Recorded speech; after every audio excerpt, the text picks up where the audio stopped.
உலக அரசியலில் தற்போது மத்திய கிழக்கு நாடுகளில் நிலவி வரும் பதற்றம் உலக நாடுகளின் கவனத்தை ஈர்த்துள்ளது. ஈரான் முன்வைத்த போர் நிறுத்த ஒப்பந்தத்தை அமெரிக்க அதிபர் டொனால்ட் ட்ரம்ப் நிராகரித்துள்ளார். ஹார்முஸ் ஜலசந்தி இந்த கடல் பகுதியில் ஈரான் தடையை ஏற்படுத்தியுள்ளதால் சர்வதேச சந்தையில் கச்சா எண்ணெயின் விலை தொடர்ந்து உயரும் அபாயம் ஏற்பட்டுள்ளது. இது உலக நாடுகளின் பொருளாதாரத்தை பாதிக்கக்கூடும். ஈரான் விவகாரத்தில் சீனாவின் ஆதரவை கோர அமெரிக்க அதிபர் ட்ரம்ப் இந்த வாரம் சீனா செல்ல உள்ளார். உலகளாவிய எரிசக்தி தட்டுப்பாடு மற்றும் பொருளாதார சிக்கல்களை சமாளிக்க மக்கள் ஒத்துழைக்க வேண்டும் என்று பிரதமர் நரேந்திர மோடி கேட்டுக் கொண்டுள்ளார்.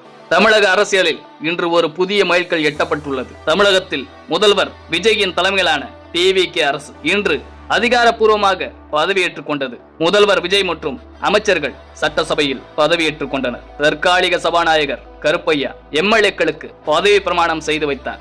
உதயநிதி ஸ்டாலின் எதிர்க்கட்சி தலைவராக பதவியேற்றார். தமிழக முதல்வராக பதவியேற்றுள்ள மாண்புமிகு சி ஜோசப் விஜய் அவர்கள் நேற்று பல்வேறு அரசியல் தலைவர்களை சந்தித்து வாழ்த்து பெற்றார். அதேபோல் இன்று சென்னை ஆழ்வார்பேட்டையில் உள்ள தமிழகத்தின் முன்னாள் முதல்வர் மற்றும் திமுக தலைவர் மு.க. ஸ்டாலின் அவர்களின் இல்லத்திற்கு சென்று அவரை சந்தித்தார். இருவரும் பொன்னாடைகளை பகிர்ந்து கொண்டனர். இந்த சந்திப்பு ஒரு மரியாதை நிமித்தமான சந்திப்பு என குறிப்பிடப்பட்டுள்ளது.